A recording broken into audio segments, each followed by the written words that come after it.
দেখো কবির, আমি তোমার সঙ্গে এভাবে থাকতে পারবো না। তুমি বিয়ের আগে আমাকে কত কথা বলেছিলে, কত স্বপ্ন দেখিয়েছিলে যে আমাকে তুমি রানী করে রাখবে, এটা করবে সেটা করবে, এটা দিবে সেটা দিবে, আর এখন এখন তুমি আমাকে মানে পুরো বাসার কাজের লোক বানিয়ে রেখে দিয়েছো। আচ্ছা আমাকে বলো তো, আমি কি এরকম একটা জীবন পাওয়ার জন্য আমার বাবা মা ছেড়ে তোমার সাথে এসেছি? সবার অবর্তমানে আমি তোমাকে বিয়ে করেছি এখনো পর্যন্ত, যার কারণে আমার পরিবারের কেউ আমার সাথে যোগাযোগই করে না। আর তুমি তুমি কিনা তার প্রতিদিন আমাকে এইভাবে দিলে? তুমি না আমার ভালোবাসা পাওয়ার যোগ্যই না। শুভ্রা, তুমি এগুলো কি বলতেছো? আরে বাবা, আমি চেষ্টা করতেছি, তাই না? আমি তো বসে আছি এমনটা না। চেষ্টা? 6 মাস ধরে চেষ্টাই করছো, শুধুমাত্র না ডাল ভাত খেয়ে না সংসার চলে না, জীবন চলে না।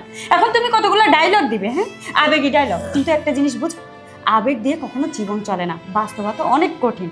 আর তাছাড়া এইভাবে যদি চলতে থাকে আমার ফিউচার কি বলো তো? এখন তুমি আমাকে যাই 2টা ডাল ভাত খাওয়াতে পারছো, এভাবে চলতে থাকলে তো 2 দিন পর আমাকে তোমার সাথে রাস্তায় যেয়ে বসতে হবে। এটা তো আমি মেনে নিতে পারবো না, তাই না?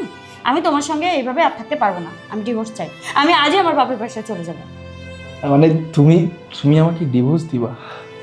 একটা কথা বলো তো শুভ্রা, যখন আমাদের বিয়ের আগে তোমার সাথে আমার সম্পর্ক ছিল, তুমি কি বলতা?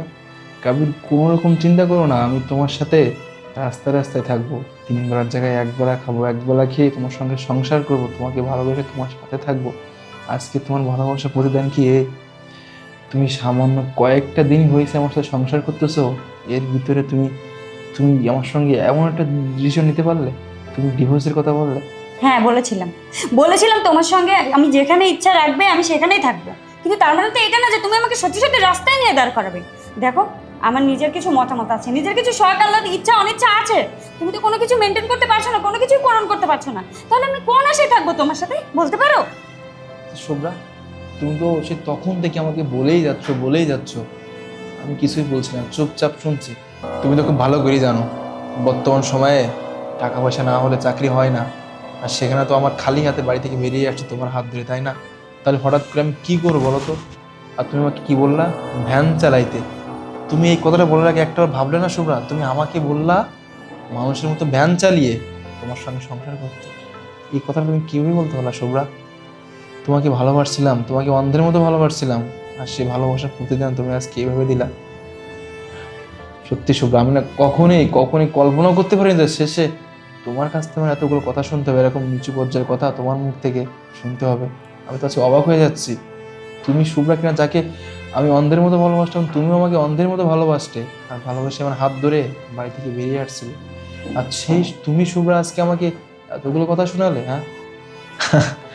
লোকেরা ঠিকই বলে, অভাব যখন ঘরে আসে ভালোবাসা ঠিক তখন দরজা দিয়ে পালায়। আজকে তুমি তার প্রমাণ করে দিলে।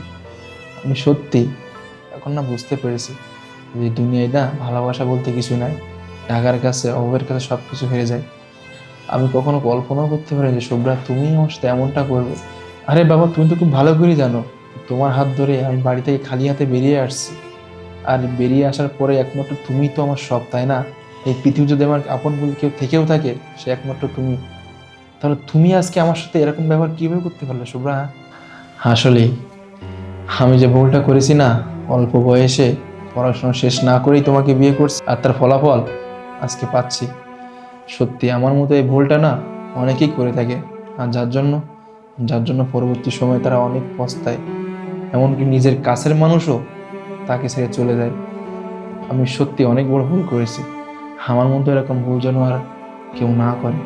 আচ্ছা, বুঝতে পেরেছো, উদ্ধার করে দিয়েছো। শোনো, তোমার এসব নেকা কান্না না আমার কাছে কোনো কাজ হবে না, তোমার এই কুমিরের কান্না তুমি অন্য কোথাও যেয়ে দেখো, আমার কাছে এসব বলে কোনো লাভ হবে না। আমি আমার ডিসিশন নিয়ে নিয়েছি, আমি তোমার সঙ্গে সংসার করবো না, আমি এই মুহূর্তে এই বাসা ছেড়ে চলে যাবো।